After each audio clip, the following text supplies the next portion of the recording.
बाहर से वो भले कृष्ण है लेकिन अंदर से वो कौन है? श्रीमती राधा रानी। राधा रानी का जो भाव है उसको कौन समझते हैं? श्री रूप गोस्वामी। क्योंकि श्री गोस्वामी और कोई नहीं लेकिन श्रीमती राधा रानी के प्रमुख जो सेविका या उनके प्रमुख आशिष्ट मंजिल श्री रूप गोस्वामी है। गोपियों की सेविकाओं को मंजरी कहा जाता है।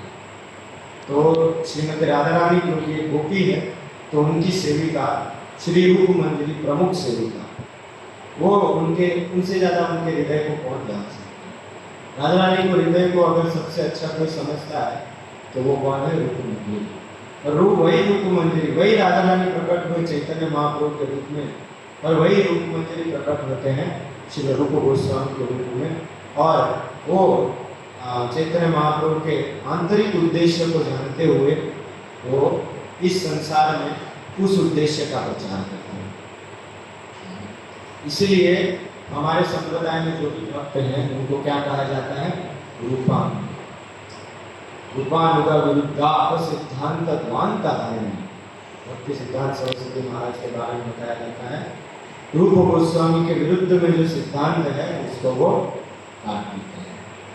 रूप गोस्वामी के अनुगत्य में हम सभी वैष्णव गौड़ीय वैष्णव आते हैं और रूप गोस्वामी के प्रमुख अनुयायी हुए श्रील प्रभुपाद जी। इस मॉडर्न युग में 21वीं सदी में या 20वीं सदी में जो महान संत श्रील प्रभुपाद जी रूप गोस्वामी के महान अनुयायी हुए।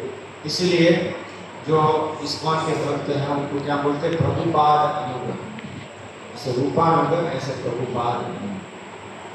तो जो भी लोग, तो इससे मैं सार क्या बताना चाहता हूँ कि ये जो रथ यात्रा का लीला है ये कोई सामान्य लीला।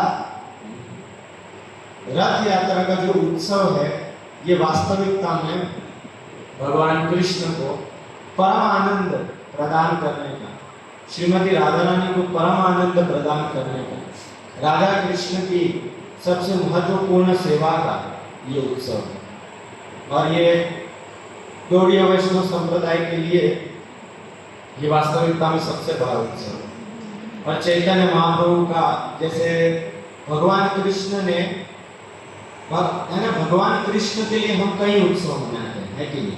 जन्माष्टमी है ना, ऐसे रामनवमी, झूला उत्सव है, ऐसे हजारों उत्सव हम भगवान के लिए मनाते हैं।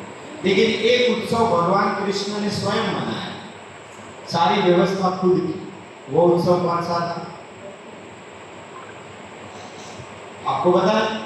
जब भगवान ब्रज में थे तो एक उत्सव का आयोजन भगवान ने खुद किया।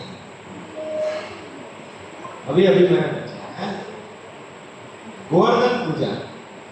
गोवर्धन पूजा का आयोजन भगवान कृष्ण ने किया। उसमें कितनी वानगियां लगेंगी, क्या प्रोसीजर रहेगा, कैसे किया जाएगा, कैसे परिक्रमा करनी है, क्या, सब भगवान कृष्ण ने आयोजन किया। और ये उत्सव का जिसको बोलते हैं ना क्या बोलते हैं, उसका उद्भव भी भगवान कृष्ण ने किया। तो ऐसे ही चैतन्य महाप्रभु ने के लिए हम कई उत्सव मनाते हैं, लेकिन एक उत्सव ऐसा है जिसका आयोजन चैतन्य महाप्रभु ने स्वयं किया, जिसका संचालन चैतन्य महाप्रभु ने स्वयं किया। वो कौन सा उत्सव है? वो है रथ यात्रा उत्सव। रथ यात्रा उत्सव भगवान पर्सनली मैनेज करते और उसमें भगवान पर्सनली कीर्तन करते हैं।